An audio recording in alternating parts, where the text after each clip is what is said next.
What is up, guys?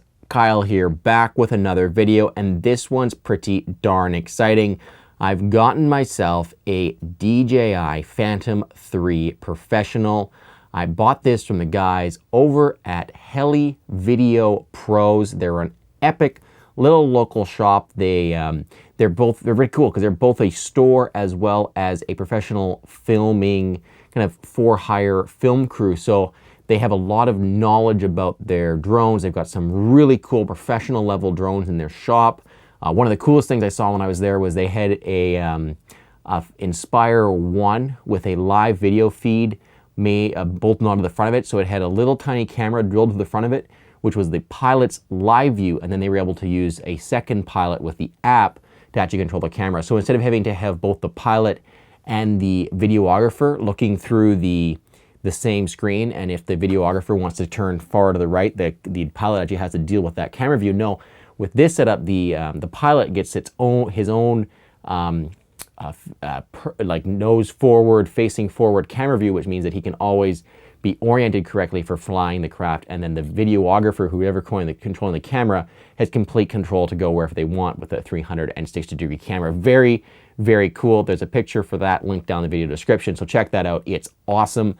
The DJI Phantom 3 Professional looks very, very similar to the Phantom 2 and the Phantom which came before it, but again, it is a complete redesign of the electronics, the motor, the camera, the sensors, the battery, the controller, the landing gear, so everything but the way it looks has been redone. And I think the reason for doing this is the look of a Phantom is very iconic as to what a drone is supposed to look like. They've been in the media for so long that to change it changes the image of what a drone looks like. So by keeping the look the same, it's kind of like an Apple computer. Everyone knows what an Apple computer is. It doesn't matter what generation you have, you still have an Apple computer. I think they're trying to do the same thing with these Inspires. If you've got a Phantom, you've got a Phantom, and everybody knows that you've got a Phantom. It doesn't really matter what generation you have. So I would expect to see them continue this trend of making the Phantoms look the same. But it's got new motors. They're higher powered thrust systems. They also have a better braking system, which means that they can actually, when they do speed control for stability, instead of they can now both spin up and also brake instead of just having the current cut to them and slowing them down. They can brake. That means you have to be very conscious of spinning the blades on and making sure you do get them tight, using that included wrench.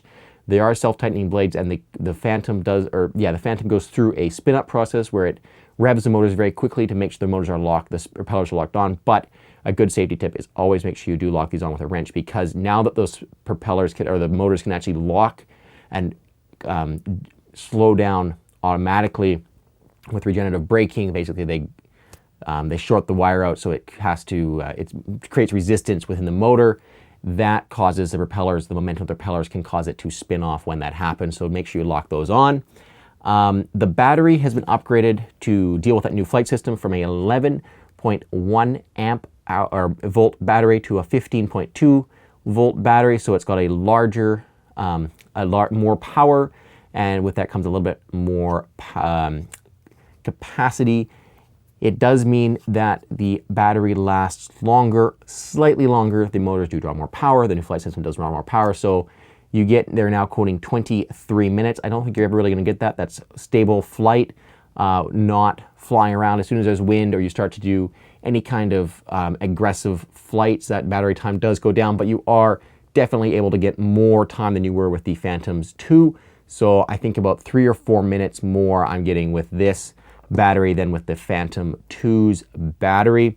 The camera is unbelievably good. It's incredible how stable it is, although I have had experiences where once the wind gets past a certain point, it does start to mess with the gimbal a little bit. So when you're watching the footage back, it'll be smooth, and then there'll be a gust hit the Phantom, which will cause it to have to overcorrect more than the range of the gimbal, and that will cause the gimbal to actually lose its stability for a second, and then once that puff has gone by, the image will stabilize again. So wind definitely has a very large effect on them. Now, I was flying in pretty extreme wind conditions just to test it, but that is something to keep in mind. The gimbals are not perfect, but in good conditions, they're absolutely unbelievable. They do have that new optic flow sensor down here on the bottom. Both the Phantom 3 Professional and Phantom 3 Advanced have this. It's basically like an optical mouse for your Phantom. It means that how your optical mouse tracks movement over the ground, it looks at what's on the ground and it tracks that movement as it moves over it. This does the same thing. It's good to a range of about 3 meters, and it means that you can fly your Phantom inside without a GPS, without it wandering too much. It doesn't work well over surfaces which move, like water or anything it can't get a good read on, but it does seem pretty good. And one thing I notice is that when I'm hovering close to the ground on takeoff or landing, the Phantom 3 does seem to be a fair bit more stable in that hover than the Phantom 2. The camera comes pre-installed with an SD card, a 16 gigabyte LXR 633 time SD card, which is nice because it means that you can actually record some 4K footage right out of the bat without having to go find a high-speed SD card. Now, 16 gigs is a nice number because it does allow you to record a lot of footage, albeit this camera does shoot 4K, so a lot of footage is not really a lot when you're shooting at 4K despite the large capacity. That brings us on to the controller, and this controller is absolutely awesome. It takes many of the design principles from the Inspire's One controller. So it's got a dedicated power button here instead of a switch. Absolutely awesome. You can put this in a foam case, much like the one I was using for the Phantom 2 Vision, and not have it turn on when you slide it in. Love that. Love the safety feature that it turned on. You have to push it once and push it again, just like you do with the Phantom. So the same button combinations work for the controller as the Phantom. It has a dedicated return to home button, so you can tap that and the Phantom will return to you wherever it took off from. It's rechargeable, so this is a good time to actually talk about the charger for the Phantom and controller. So this is the charging brick. The advanced comes with a 55 watt charging brick, and the Professional comes with a 100 watt charging brick. Definitely nicer to charge with that higher wattage one. It does charge this in just around over an hour. So you have one connector here for the Inspire or for the Phantom battery and one connector here for the controller. So there's a little slot on the side of the controller, and you just plug this in and then it charges the battery of the controller. Very, very cool and really nice to have a rechargeable controller.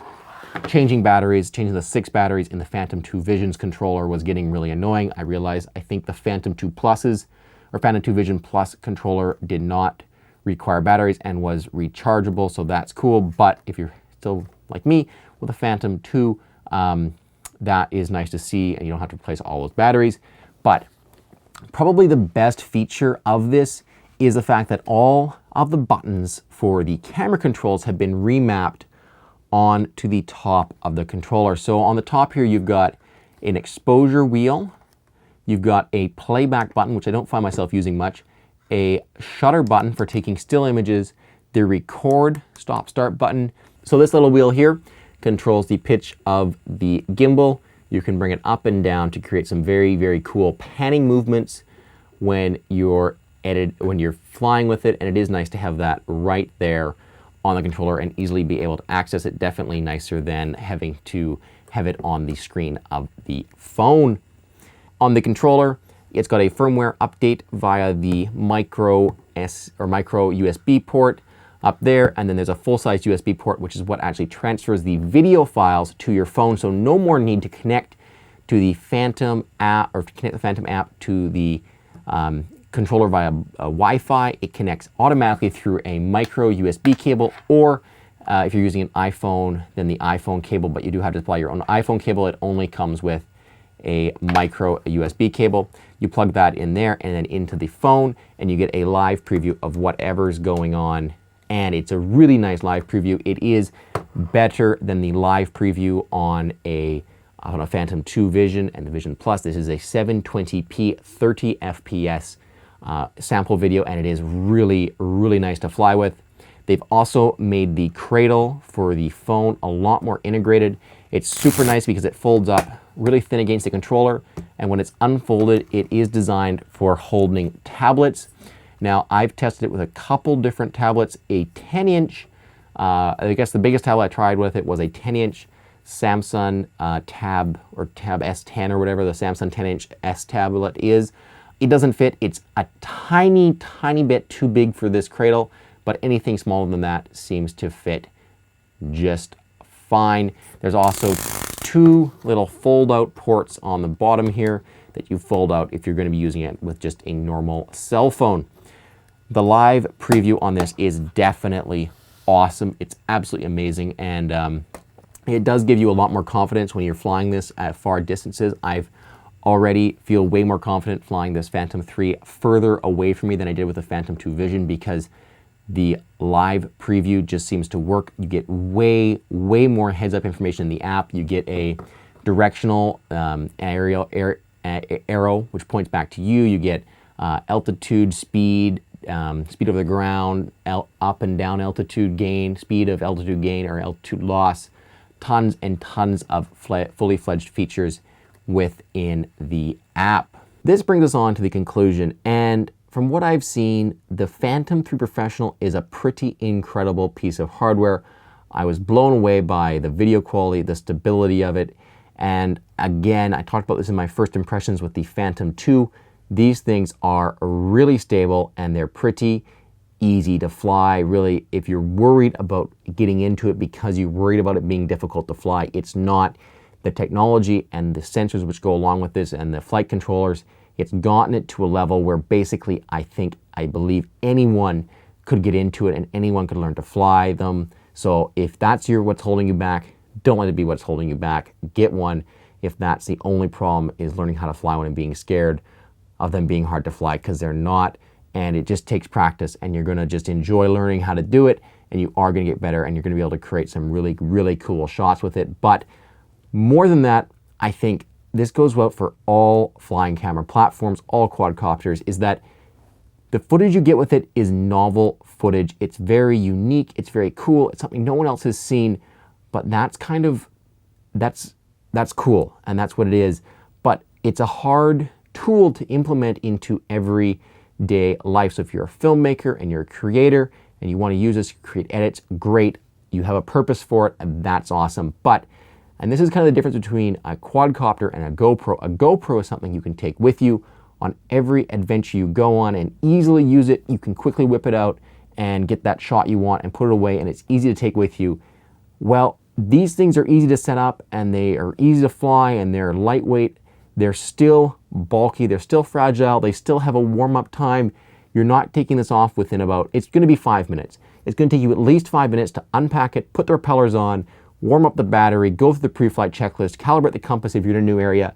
All of those things are steps which take time. So it's not just a whip the camera out, take the photo you want to take and put it away. If you're going to use this thing on a ski mountain, you're going to have to stop. You're going to have to go through the setup process of it, make sure you're ready to go. And all of that is just a little bit more time consuming. And it means that you have to be going out to shoot. You have to be going out to shoot video, and that's the purpose of that day or that event, not that you're just taking along a camera to capture the event that's going on.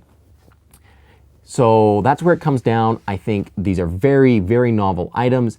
They are something which I see, and it's sad to say, people using for a while and then putting on a shelf and not using a huge amount, because they do require setup time. They do require some thought to going into it. They can't be flown in every condition. They can't be taken out when it's raining. They can't be taken out in high winds.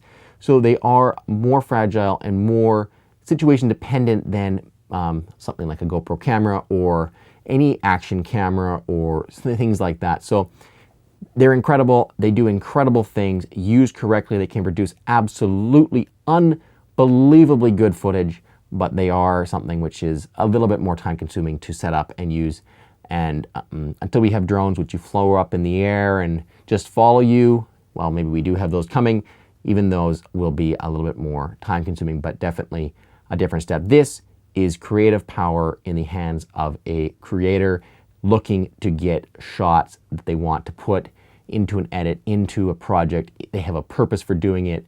They're looking to create something. This is an absolutely incredible tool. Guys, I'm Kyle. That was another video. If you've enjoyed it, make sure you give it a thumbs up, leave a comment down below. And most of all, guys, until next time, thank you very, very much for watching.